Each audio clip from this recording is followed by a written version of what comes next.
Hello बच्चों, कैसे हैं आप। उम्मीद करते हैं आप बढ़िया और एकदम मज़े में होंगे, खुश होंगे और लाइफ को एंजॉय कर रहे होंगे। बिल्कुल भाई, खुश रहिए, स्वस्थ रहिए, मस्त रहिए, यही जीवन जीने का नाम है। देखिए, जब हम खुश होते हैं तो कार्य भी निपुणता से करते हैं। तो चलिए रहते हैं खुश और बढ़ते हैं अपने अध्याय की ओर। हम पढ़ने वाले हैं कारक के बारे में। कारक यानी कि केस। तो चलिए, कारक किसे कहते हैं, पाठ पर आधारित गतिविधि के जरिए जाने। दिए गए कारकों के विभक्ति चिन्ह लिखिए और उनसे एक एक वाक्य बनाइए। जैसे अपादान, कर्ता ने कलम को करण से अपादान से के द्वारा, ठीक है। वाक्य प्रयोग, मैंने कलम के द्वारा कार्य किया। इसी प्रकार बाकी कारकों की विभक्ति लिखकर वाक्य प्रयोग स्वयं कीजिए। आइए आगे बढ़ते हैं। कारक शब्द का शाब्दिक अर्थ होता है क्रिया को करने वाला, अर्थात किसी भी वाक्य में संज्ञा सर्वनाम पदों का जो संबंध क्रिया से होता है उसे कारक कहते हैं। सुमेशा ने कठिन परिश्रम से अपना कारोबार आगे बढ़ाया। उसने अपने पिता का इलाज करवा कर उन्हें इस लायक कर दिया कि शाम को जब वह कॉलेज से आए तो उसके पिता दुकान पर बैठकर फल बेचते। तो इन वाक्यों में सुमेरा, परिश्रम, पिता, शाम, कॉलेज, दुकान संज्ञा पद है। इनका क्रिया से संबंध बताने के लिए ने, से, का, को, से पर कारक चिन्हों का प्रयोग किया गया है। तो इस प्रकार हम कह सकते हैं कि संज्ञा या सर्वनाम के जिस रूप से उसका संबंध वाक्य के अन्य शब्दों से माना जाए या जाना जाए उसे कारक कहते हैं। आइए अब कारक के भेद भी जान ले। तो कारक के होते हैं 8 भेद। कर्ता कारक, कर्म कारक, करण कारक, संप्रदान कारक, अपादान कारक, संबंध कारक, अधिकरण कारक और संबोधन कारक। तो कारक के भेद को आगे की हम तालिका में अच्छी प्रकार समझ सकते हैं। आइए बढ़ते हैं हम आगे। जैसे कि कर्ता कारक का चिन्ह है ने, पहचान के लिए किसने को प्रश्न करते हैं। कर्म का चिन्ह है को, पहचान के लिए क्या किसको करते हैं प्रश्न। करण का से के द्वारा चिन्ह है, इसमें किससे किसके द्वारा किसके साथ प्रश्न किया जाता है। संप्रदान का चिन्ह को है, इसमें किसके और किसके लिए जो है प्रश्न करते हैं। अपादान का चिन्ह है से अलग, इसमें किसके लिए प्रश्न किया जाता है। अपादान संप्रदान का हो गया। अब संबंध कारक आ गया, काके की, नाने नी, रारे री, इसमें कहाँ से किसका किसकी किसके लिए प्रश्न किया जाता है। अधिकरण की विभक्ति है में पर, इसमें किस पर करके प्रश्न किया जाता है। संबोधन की विभक्ति है हे, अरे और ओ। तो आइए कारकों के भेदों का विस्तार से अध्ययन कर लेते हैं। सबसे पहले जानेंगे कर्ता कारक। शब्द के जिस रूप से क्रिया के करने वाले का बोध हो उसे कर्ता कारक कहते हैं। जैसे कि प्रभास ने शिकंजी पी ली, अंजलि ने ढोलक बजाई। तो इन वाक्यों में क्रिया करने पर अधिक बल दिया गया है। इन वाक्यों की पहचान किसने या कौन प्रश्न से हो रही है। कर्ता कारक की विभक्ति ने होती है।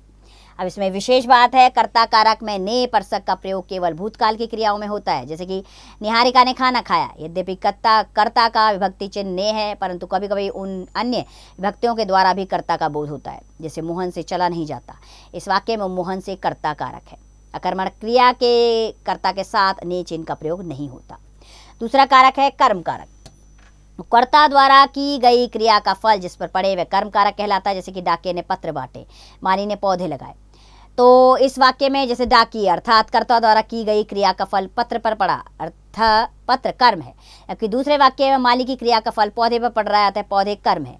कर्म कारक का चिन्ह को होता है। क्रिया के साथ क्या, किसको या किस प्रश्न लगाकर कर्म कारक की पहचान की जाती है।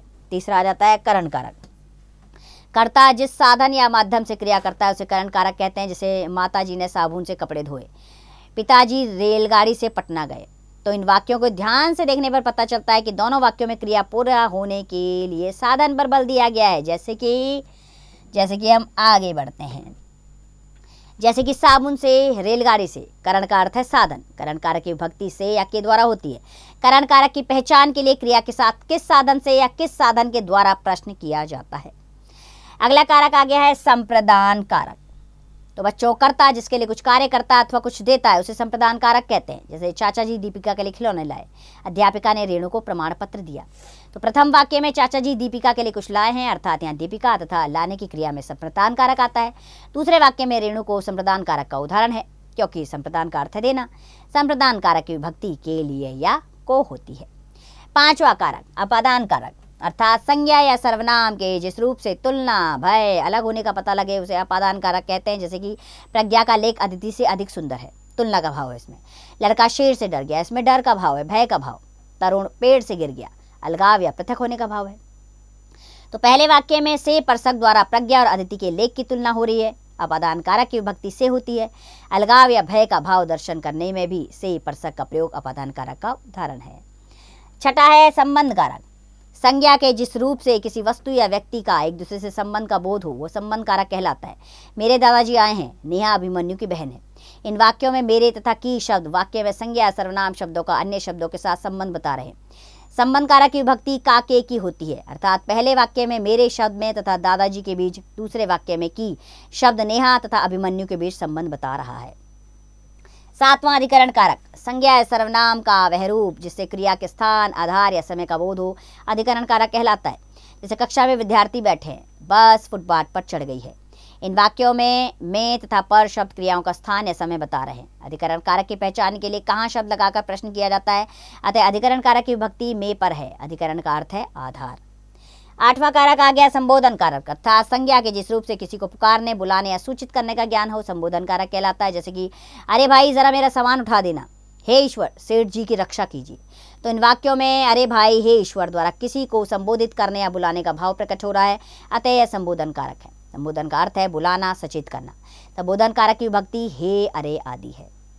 तो चलिए अब जाने हमने इस अध्याय में क्या सीखा। इस पाठ में हमने सीखा बच्चों की संज्ञा सर्वनाम के जिस रूप से उसका संबंध क्रिया के साथ जाना जाए उसे कारक कहते हैं। कौन, किसने, क्या, किसे, किसकी, किसके द्वारा, किसके, कहाँ आदि जैसे शब्दों का प्रयोग करके कारक की पहचान सरलता से की जा सकती है।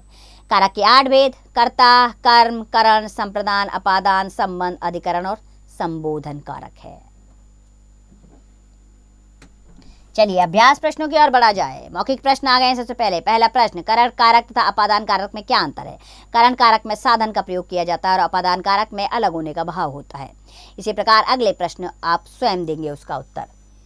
हम आगे के प्रश्न पर बढ़ते हैं। इसमें सही विकल्प चुनना है। कारक के कितने भेद हैं, 5, 6, 7, 8। तो चौथा विकल्प सही है, कारक के 8 भेद होते हैं। इसी प्रकार सही विकल्प बाकी के प्रश्नों के आप स्वयं चुनेंगे।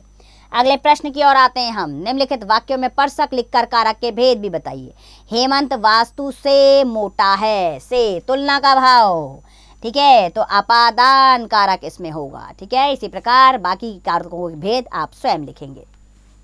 तीसरा प्रश्न, कोष्टक में दिए गए उचित कारक चिन्ह से वाक्य पूरे कीजिए। पेड़ से पत्ता गिर गया। इस प्रकार बाकी के रिक्त स्थान स्वयं पूर्ण कीजिएगा। अगले प्रश्न पर आते हैं। निम्नलिखित रिक्त स्थानों में कारक का उचित परसक भरिए। एक समय की बात है, एक भिखारी डैश एक अमीर व्यक्ति, एक भिखारी के एक अमीर व्यक्ति। ठीक है, इस प्रकार आप कारक चिन्ह बाकी में स्वयं भरेंगे। पांचवा प्रश्न, प्रश्नों के उत्तर लिखिए। कारक किसे कहते हैं। कारक वे चिन्ह होते हैं जो संज्ञा सर्वनाम का अन्य शब्दों के साथ संबंध स्थापित करते हैं। इसी प्रकार बाकी के प्रश्नों के उत्तर स्वयं दीजिए। चलिए सोचकर बताइए, संबोधन कारक में आने वाले शब्दों का आप कहाँ कहाँ प्रयोग करते हैं। ठीक है, तो ये कार्य स्वयं कीजिएगा। आओ कुछ नया करें।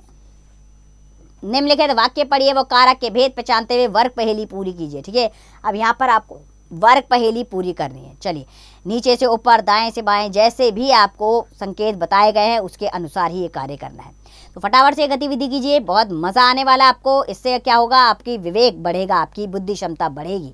इसलिए ऐसे कार्य ज़रूर कीजिएगा। इसी उम्मीद के साथ यह अध्याय आपको अच्छा लगा होगा, समझ आया होगा। खुश रहिए, स्वस्थ रहिए, मस्त रहिए और इसका अभ्यास करते रहिए।